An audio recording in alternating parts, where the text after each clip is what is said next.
Oluchi had always known her family had secrets, but she never thought it was this bad. Sitting in the middle of her grandmother's smoky hut, she stared at the old woman, mouth agape. What do you mean? All the women in our family are cursed? Oluchi asked. Grandma Ijoma leaned forward, her voice low. Oluchi, it started with your great-grandmother, Chiamaka. She was a beautiful woman, but prideful. She insulted a river goddess on the day of her wedding, and the goddess cursed our lineage. Every bride in this family has been doomed to be deserted on their wedding night. Oluchi's heart pounded. Her wedding to Ebuka was in 3 weeks. What happens if the curse isn't broken? She whispered. Grandma Ijoma sighed. You'll never see your husband again. He will vanish before you can say good night. It has happened to every woman before you. Oluchi's cousin, Uju, who had been eavesdropping, burst into laughter. So that's why Auntie Adana's husband disappeared after their wedding? I thought he went to America. Uju, shut up! Oluchi snapped. Grandma, what do I do? How do I break the curse? Grandma Ijoma shook her head gravely. Only the river goddess can lift the curse. You must go to the river, find her, and beg for her forgiveness. Beg a river goddess? Oluchi asked. Does she even speak Igbo or English? Just go and find out, Grandma Ijoma replied, waving her off. Oluchi didn't waste time. Armed with a basket of kola nuts, palm oil, and a cock, gifts Grandma insisted would please the goddess, she headed to the river. Her best friend, Ada, tagged along for moral support. On their way, they met Obi, the village drunk who was already drunk as usual. He told them, I know where you two mosquitoes are going. You are going to beg the river goddess to lift your family curse, right? Oluchi and Ada stood in shock. How did you know that? Oluchi asked curiously. Obi smiled and said, I know everything in this village. Ada quickly pulled Oluchi and said, Oluchi, is it the words of a drunkard you want to take seriously? Let's keep going, please. As they turned to leave, Obi said to them, You need me to lift the curse, don't worry. When you come back, I'll make sure you pay heavily for my help. At the river bank, they met a strange fisherman named Okechukwu, who was fishing with an empty net. What are you doing here? He asked suspiciously. I need to see the river goddess, Oluchi said. Okechukwu burst out laughing. You? See the river goddess? You need a miracle. I don't have time for this, Oluchi said, stepping into the river. Suddenly, the water swirled around her, pulling her under. Ada screamed and tried to grab her, but it was too late. When Oluchi opened her eyes, she was in a glittering underwater palace. The river goddess sat on a golden throne, her hair flowing like water and her face shimmering like sunlight on a pond. You dare come here, mortal? The goddess said, her voice echoing like thunder. Oluchi knelt immediately. Please, I didn't mean to disturb you. My family has suffered because of the curse you placed on us. I'm here to beg for your forgiveness. The goddess raised an eyebrow. Forgiveness? After what your ancestors did? I'm not my ancestor, Oluchi cried. Please, I'll do anything to break the curse.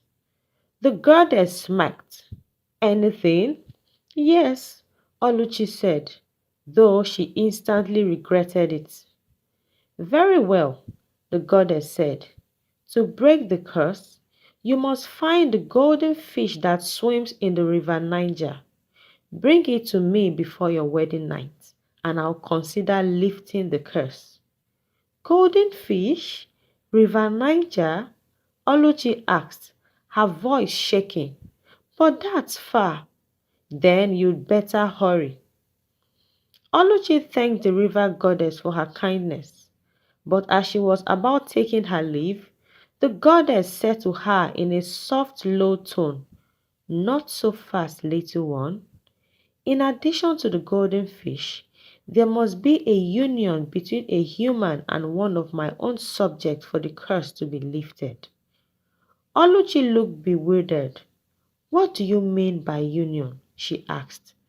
The river goddess smiled and said to her, a marriage between one of my own and one of your own. Oluchi was unsure what to say to the goddess. Sensing her confusion, the river goddess said, I see you came with your friend who's at the river bank anxiously waiting for your return. She'll be a perfect match for one of my princes, don't you think? She asked, smiling. Oluchi burst into laughter. You want Ada to marry your prince? Ada has vowed not to marry anyone in her lifetime, she said, still laughing. The goddess responded, leave that to me. I'll make her change her mind. Oluchi smiled and said, I'd really love to see you try. Hurry, little one, you have a fish to catch. The goddess replied, snapping her fingers. Oluchi was instantly back on the river bank, soaking wet. Ada stared at her, horrified. What happened to you? Ada asked. No time to explain, Oluchi said. We need to go to the river Niger. Oluchi and Ada set off immediately. By the time they reached the river Niger, it was midnight. How do we even find a golden fish in this big river? Ada asked, looking exhausted. I don't know, Oluchi admitted. Maybe we ask someone. They spotted a fisherman sleeping in his canoe. Oluchi shook him awake. Please, sir, do you know where we can find the golden fish? The fisherman groaned. Golden fish? You people are not serious. That fish is protected by the river Niger spirit. No one has ever caught it. Well, we have to, Oluchi said stubbornly. The fisherman sighed. Fine, but you need bait that glows in the dark. Bait that glows in the dark? Ada repeated. Where do we find that? The fisherman grinned. In the forest. Oluchi and Ada turned to each other with confusion written all over their faces. You want us, women, to enter into the forest in the middle of the night, looking for a bait that glows in the night? Ada asked skeptically. It's your call, the fisherman said.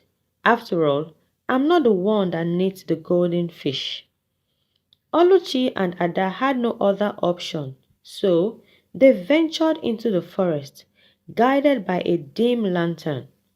The forest was alive with strange noises, and Ada clung to Oluchi's arm, muttering prayers under her breath. On their way, Oluchi told Ada what the river goddess said about her getting married to one of her princes. Ada burst into laughter, but Oluchi quickly closed her mouth, saying, Ada, don't you know we are in the forest in the middle of the night? You want to call out bad spirits of the forest with your laughter? But Ada, still baffled with what the river goddess said, jokingly told Oluchi, come to think of it, if the so-called Merman or river prince, whatever you called him, is dark, tall and handsome, and he's not a wife-beater, I may consider marrying him. They both laughed silently and continued their search for the glowing bits. Ada's fear for marriage wasn't something that happened overnight. As the only daughter of her parents, Ada grew up witnessing her parents quarrel and fight all the time. Her father was a very violent man who would not hesitate to hit his wife at the slightest provocation. This continued for years. but her mother would always tell her and her brothers that it was a way of their father expressing his love towards her, and they must never mention to anyone that their father always beat her up. When Ada turned 18, she could no longer stand her father hitting her mother in her presence. So, one day, while her parents were having their usual fight, seeing how violently her father was pouncing on her mother, Ada picked up a big stick and hit her father on the waist. He lost balance and fell to the ground. He struggled to stand up, but he could not. He was eventually rushed to the community hospital where he was confirmed paralyzed.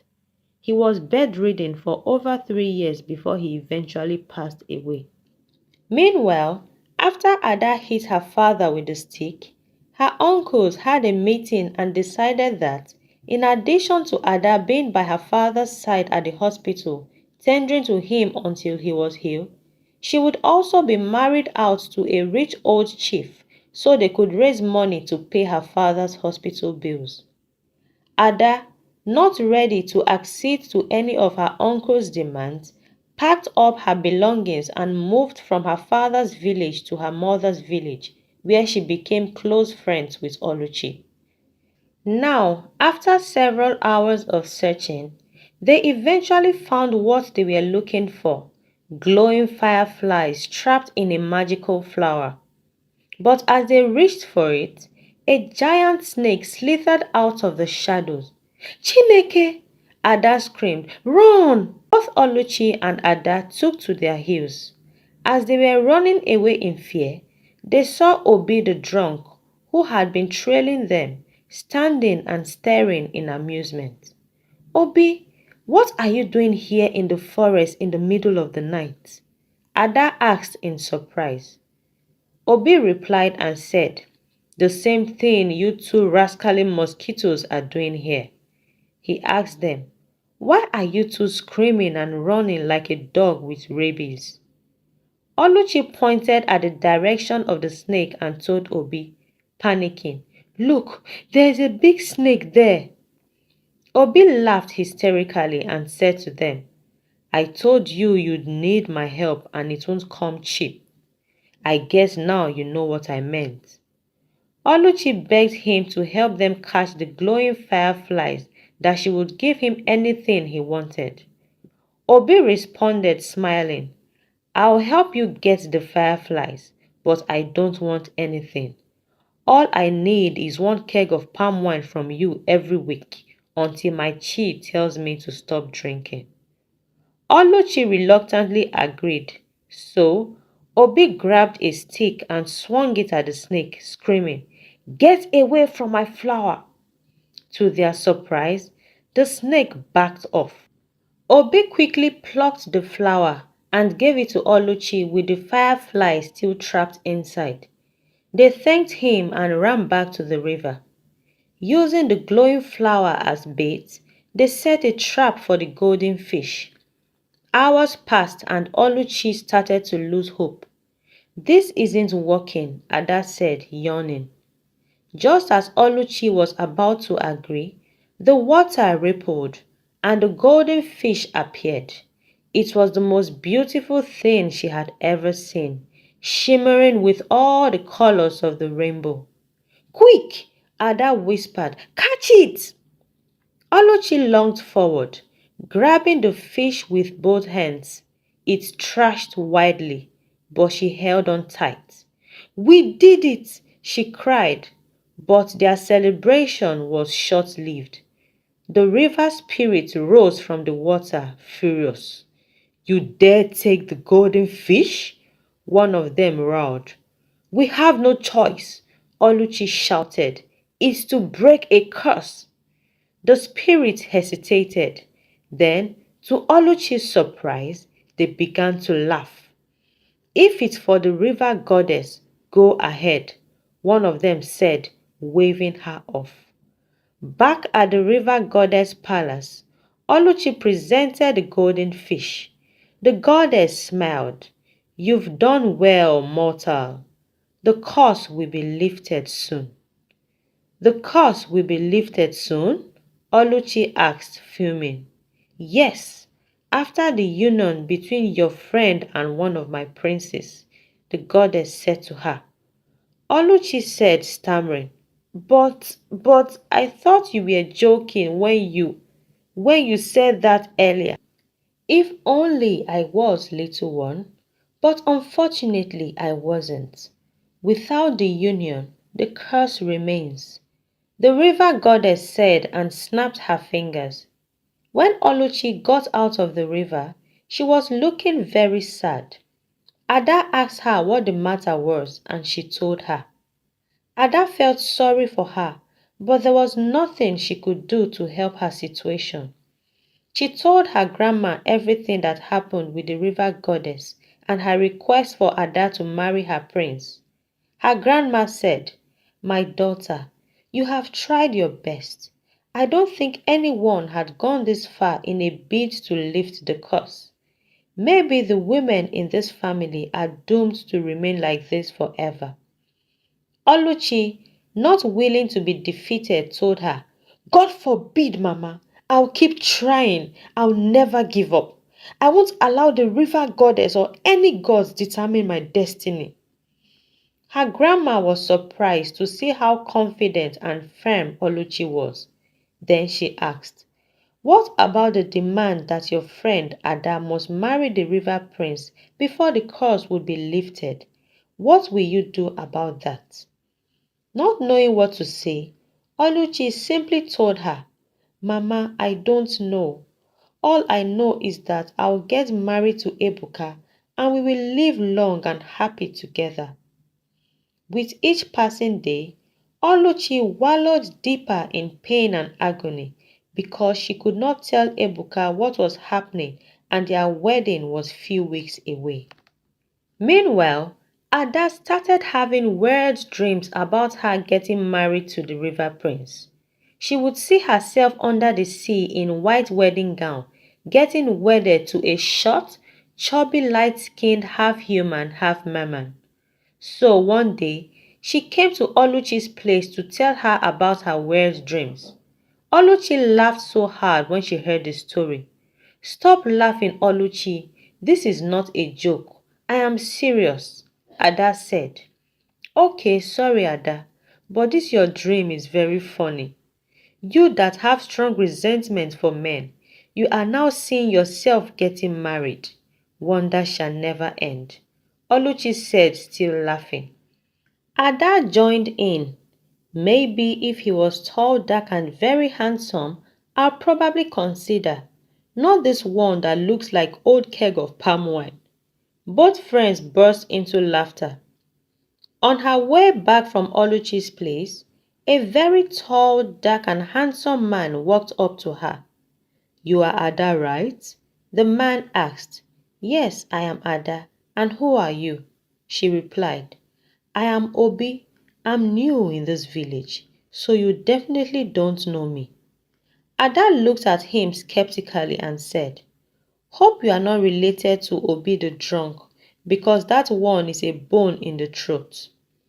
Obi smiled, then responded, He's actually the only friend I've managed to make in this village, and he was the one who told me about you. He spoke very highly of you. Obi told another Obi about me? This must be very interesting. So, what do you want from me? She asked rudely. Immediately I saw you. I knew you were the one for me, the woman of my dream. Ada quickly caught him. You haven't answered my question. What do you want from me? Obi, without hesitation, told her, I want to make you my wife. Ada was shocked and surprised at his audacity. She thought to herself, who does he think he is? Yes, he's tall, dark, and handsome. My perfect kind of man. But that does not give him the right to be this arrogant. Obi, worried by her silence, said, Ada, you are not saying anything. Oh, sorry, Your Royal Highness. Did you expect me to start shouting, jumping, and celebrating because one arrogant fellow stopped me on the way and started telling me things he thought I wanted to hear? Obi was taken aback by Ada's sudden outburst, then said quietly, I don't understand you, Ada. What don't you understand, King Obi? Is it the fact that you are rude, arrogant, pompous, proud, ill mannered, and full of yourself? She asked angrily. Obi didn't know what to say. He took her hand and gently whispered to her, I am so sorry, Ada, if you felt that way about me. Everything you just said are the direct opposites of who I am. Ada instantly felt butterflies all over her tummy. The response she was expecting wasn't what Obi gave her. She thought, like her father, Obi would either shout at her or hit her angrily. Obi, noticing she was blushing, already continued. Of all the good things my friend Obi said about you, he never told me you are this beautiful. You are the perfect image of the one I would want to spend forever and a day with. Ada, who moments ago thought she would never be involved with any man, had been swept off her feet by this handsome stranger. But being who she was, Ada quickly regained herself. She abruptly removed her hand from Obi's hand and said softly, with all these love poems you are here quoting, we don't even know each other. Obi didn't allow her finish her statement. He quickly cut in. Ada, we have all the time in the world to know each other. We can go sit somewhere quiet right away and get to know each other if you so wish. So was the beginning of Ada's adventure into the world of love, romance, and the adrenaline that came with it. Something she had avoided since her childhood because of the way her wicked father treated her mother. When Ada told Oluchi about her relationship with Obi, she was very happy for her. She said to her, Ada, I'm shocked. So you are the one now telling me about love? This is so unbelievable. I'm really happy for you. Then Ada brought up the issue of the river prince. She said, but you know if I end up with Obi, the curse in your family may never be lifted and you may never get married to Ebuka. Yes, I know and I don't care. So long you are happy with Obi and I can see already that you have fallen in love with him. So I'm happy too. I can't use my family problem to spoil your own happiness, Oluchi said, almost crying. Ada told her, Oluchi, you are a very sweet person with a kind heart. I'm sure your chi will never let you down. One evening, Ebuka came to visit Oluchi. He asked her, my love, what is going on? I have not seen you nor heard from you in days. Is everything okay? Oluchi was torn between telling Ebuka the truth or keeping it from him. She thought to herself, what if I tell him and he decide not to proceed with the wedding again? So she kept mute. Ebuka asked her again, Oluchi, please talk to me. I notice you are no longer as excited about our wedding as you've always been. What is the matter? Or are you having cold feet? Reluctantly, Oluchi told him, it's not like that. I have been going through a lot lately, coupled with the fact that I am also helping Ada plan her wedding that's coming up in a week's time. Ebuka was surprised. Ada getting married in a week's time? Our Ada that doesn't like men? What happened? What made her change her mind all of a sudden? Obi asked curiously. Oluchi told him she was as surprised as he was. She went ahead to tell him everything that happened between Ada and Obi and the fact that Obi wanted them to marry as quickly as possible. With that, Oluchi was able to pacify her fiancé Ebuka. After Ebuka left that evening, Uju, who was eavesdropping on their conversation, came to Oluchi and asked her, Oluchi, Why didn't you tell Ebuka the truth that the marriage won't work because of the curse? Uju, you will never change. The only work you have in this village is to listen in on other people's conversations. One day, you'll eavesdrop on conversation that will deaf you, don't worry. Uju let out a loud laugh and told Oluchi that she was waiting to hear that conversation capable of deafening her ears. She further told her she should have just told Ebuka the truth instead of giving him false hopes. Oluchi, in her defense, said to her, "It is better we get married and he walks away on his own on our wedding night than finding out our family is cursed." So, preparation for Ada's wedding to Obi began in earnest. Oluchi was there to support her all the way. Ada insisted that her maternal family must be the ones to give her out in marriage, so Obi's family came as tradition demanded for the introduction before the marriage. It was in the course of the introduction they discovered that Obi was not just an ordinary man, but the only son of a wealthy king from a faraway village. Everyone was surprised, including Ada and Oluchi, because they always thought Obi was just a regular handsome man that came to settle down in their village because he hardly talked about his background. 2 days after the introduction, Ada and Obi got married in a grand wedding ceremony, the kind the village had never experienced. Everyone was in attendance, including Obi the drunk, who had become sober since his friendship with Obi the prince.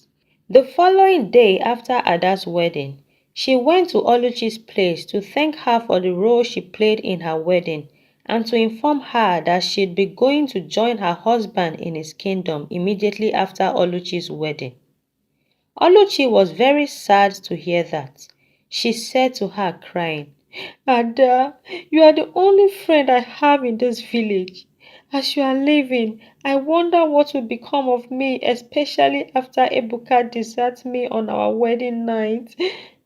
Ada assured her that Ebuka wouldn't desert her, that she was sure of that.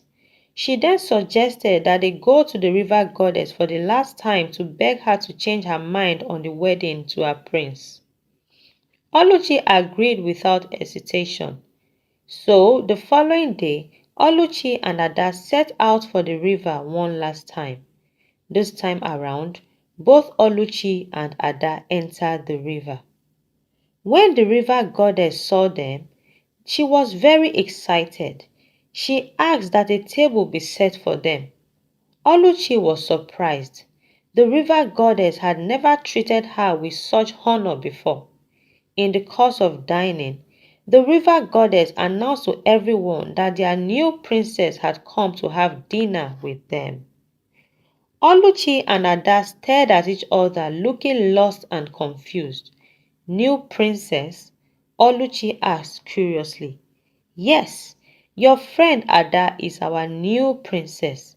He is married to one of our princes," the river goddess responded. Ada was dumbfounded. She managed to ask, "Are you saying my husband Obi is one of your own?" The river goddess replied her, "My princess, it's a very long story, but the short answer is yes. Your husband Obi is one of our own." She told them the story of how a long time ago when humans and mermaids were still coexisting peacefully, Obi's forefather Ijele, who was the heir to the throne of their kingdom, fell in love with one of their ancestors. She got pregnant for him, but they were not allowed to get married because it was an abomination then for a mermaid to marry a human. They had a baby boy, Ikemefuna, who was raised here. Ijele was allowed to come visit him whenever he wanted. When Ijele became the king, none of his wives could bear him a son. So, after several years of trying, when he saw that he was getting old and he needed a heir to his throne, he came to take Ikemefuna to inherit his throne when he passes on to join his ancestor. Ikemefuna lived all his life in the human world, only coming here once in a year for our grand festival. Before Ikemefuna passed on, he made a decree that so long their kingdom remained, his male defendants must keep and preserve the relationship they had with us and must come for our grand festival every year unfailingly. Since that day till today, your husband's people have kept that promise, and it is going to continue for as long as the kingdom remains. Oluchi and Ada could not believe what they heard. Oluchi then asked, "But how did Obi manage to find my friend Ada?" The river goddess smiled and told her, "I made that happen." Curiously, Ada asked, "Does that mean the curse is lifted?" "Well, the curse is almost lifted. There's just one more thing to be done," the river goddess said. Oluchi exclaimed with a sad look on her face, "Oh, not again!" "What did you think, that I had a need for a goldfish? The aroma of the goldfish is what will take away the curse from your family," the river goddess said with a mischievous grin on her face. She pointed to the fish. "You must cook it and eat it all before your wedding night." "Cook and eat it? That's easy," Oluchi said, relieved. "Not so fast," the goddess said. "If you share even a single bite, the curse will return." So, Oluchi and Ada hurriedly took the goldfish and left. Back home, Oluchi cooked the fish and locked herself in her room to eat it. But the aroma was so good that it attracted everyone in the compound. "Oluchi, what are you cooking?" Uju asked, banging on the door. "Nothing. Go away, you are too nosy," Oluchi shouted. Even her grandma showed up. "Oluchi, are you okay? I've never smelled anything so delicious."